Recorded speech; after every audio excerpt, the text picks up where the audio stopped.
The kids grow up so fast. In just 2 weeks, Aemond went from this nut-nosed brat to this spawn of Satan. He would fit right in Devil May Cry. These 45-second previews have been showing a lot to build up some hype, and I would suggest watching it first before listening to me talk about it. I would play it in the background, but Warner Bros. Has made it very clear they don't like YouTubers giving them free promo. They would much rather pay to force it in front of people who don't care about this nerd shit. Yes, I'm still salty over those dirty bastards giving my channel a strike. HBO's great though. They gave us episode 7. How can I hate anyone that made that? I'll talk more about that big episode tomorrow, since this is a preview discussion.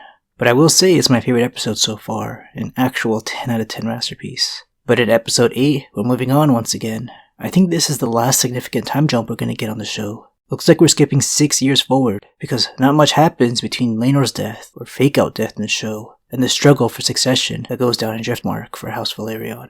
I say 6 years because that's when Corlys falls ill in the books. Looks like the show is going with a battle injury to make the Sea Snake that much more badass.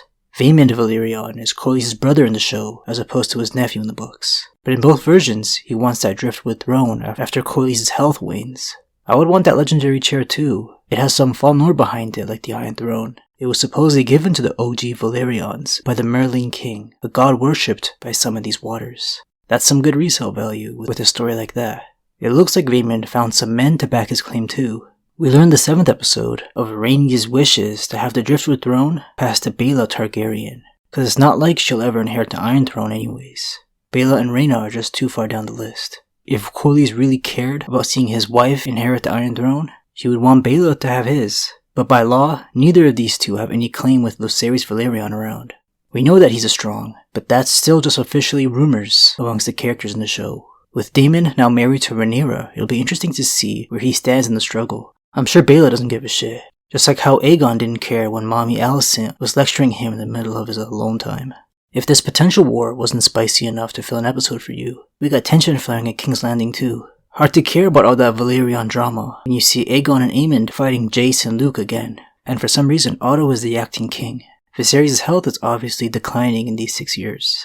The trailer is trying to make it seem like Rhaenyra is approaching a character in their sleep with bad intentions. But this could be a misleading fake-out. If she couldn't bear killing her gay husband, it's not in her character to take out her father who's standing in the way of her reign. It's not even clear if the person asleep is King Viserys anyways, and I could be wrong about this being Rhaenyra, but it does look like her. Eyepatch Aemond is finally here, and he looks very ominous. Euron Greyjoy was supposed to be an eyepatch wearing pirate too, but Game of Thrones said, forget that.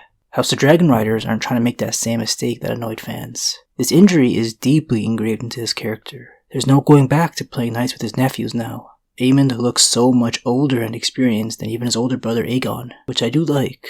A nice caterpillar to butterfly arc for him. The Strong Boys and Daemon's daughters still look pretty young, but this is their final forms as far as we know. Aegon and Aemond's casting announcements came so much later than the other big roles. I wasn't sure if they were even going to be in the first season. Eventually we got the announcement, and before all the blonde wigs and eye patch, these two brothers already sold the casting for me. And this trailer only makes them look better. Aegon's actor does have a youthful face, but he's a 27-year-old man. No need to age him up for the second season. Really good casting. But Warner Bros. Can still suck a